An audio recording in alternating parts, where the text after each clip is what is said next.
Hey everyone! Welcome back to Plan and Render. Today, we're clearing up one of the most common beginner confusions in SketchUp, the difference between groups and components. If you've ever moved one part of your model and accidentally messed up another part without meaning to, this video is for you.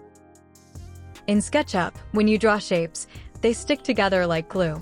This means if I draw two boxes and try to move one, parts of the other might get pulled along with it. To avoid this, we use groups or components. Both keep geometry separate and easier to work with.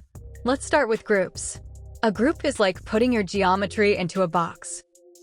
You can move it around, scale it, or rotate it, and it won't stick to anything else in your model.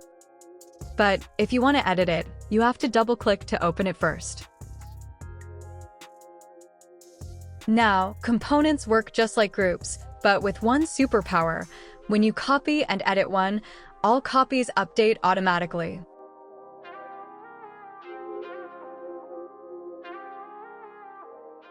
This is perfect for repetitive elements like windows, chairs, columns, anything that repeats. So here's the difference in one line. Groups are for keeping geometry separate but unique. Components are for keeping geometry separate and linked, so editing one edits them all. A quick tip: you can turn any group into a component later by right-clicking and selecting Make Component.